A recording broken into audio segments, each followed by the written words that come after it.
Ang programang ito ay rated SPG. Striktong patnubay at gabay ng magulang ang kailangan. Maaaring may masiselang tema, lengguwahe, karahasan, sexual, horror o droga na hindi angkop sa mga bata. Kidnap si Sir Pepe? Ang totoo po niyan, sinundan ko po kasi si tatay nung magbabayad po siya sa mga kidnappers. Narito na nga ang ating pakabangan ngayong Martes sa Abot Kamay na Pangarap. Pagkatapos kang hindi matagpuan nila RJ at Annalyn itong kanyang ama na si Don Pepe, ay agad naman na ibinalita ni Annalyn dito sa kanyang ina na si Lynette. Nakidnap for ransom mga daw ang nangyari dito kay Don Pepe dahil sa sinundan daw dito ni Annalyn itong kanyang ama na si RJ upang ibigay nga itong pera na kinakailangan ng mga hold-uppers.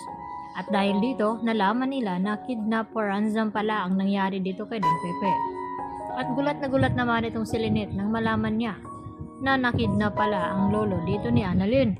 At dahil dito, nag-aalala naman ng husto itong si Lynette at pati na rin itong si Dr. Enriquez.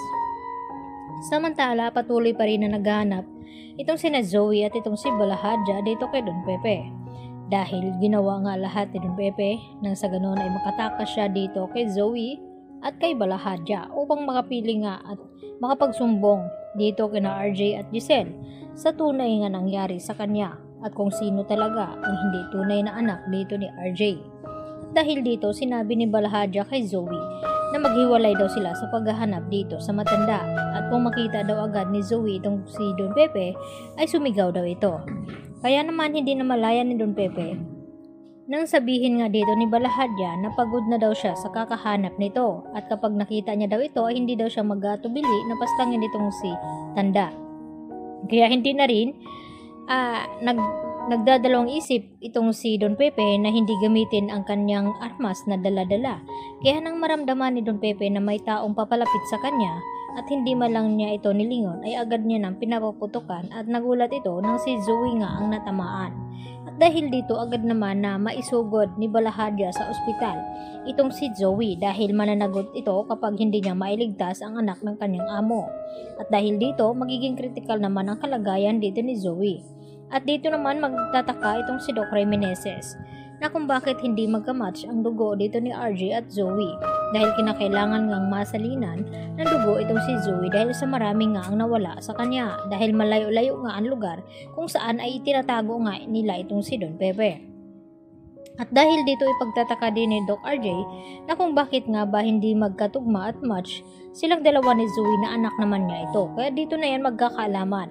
Dahil ang tanging kamatch nga ni Zoe ay walang iba kundi ito nga si Doc Carlos Benitez o baka itong si Harry dahil si Harry ay anak ni Carlos at kapatid naman dito ni Zoe at kahit kunan pa ng dugo itong si Annalyn ay hindi rin ito magiging kamatch dahil hindi nga kadugo ni RJ itong si Zoe. Kaya dito na yan magkakaalaman kung bakit hindi nga magkamatch ang mag-ama. At makakatakas nga ba ng tuluyan itong si Don Pepe na ngayon nga ay tila paika-ika nga itong sa paglakad at hirap na hirap. At dahil dito porsigido nga na makita agad ni Balahadja itong si Don Pepe dahil mananagot sila kapag nakatakas ito at masabi dito kay RJ kung sino nga ba ang kumidnap sa kanya. At dahil dito, hindi naman hahayaan din ni Moira na mabunyag nga ang sekreto na pinanghawakan nila na matagal. Kaya kinakailangan nga daw na mahanap agad itong matanda. Subalit ay dahil sa nangyari dito ni Zoe ay mahahati naman ngayon ang kanilang gagawin. Kung sino nga bang uunahin o ang paghahabol nga ba dito kay Don Pepe o ang pagligtas dito kay Zoe. Kaya agad naman na ipapaalam ni Balahadja dito kay Moira ang nangyari sa kanyang anak. Kaya yan ang ating pagkatutukan mamaya. Dito lamang yan sa Abot Kamay na Pangarap. Bye-bye!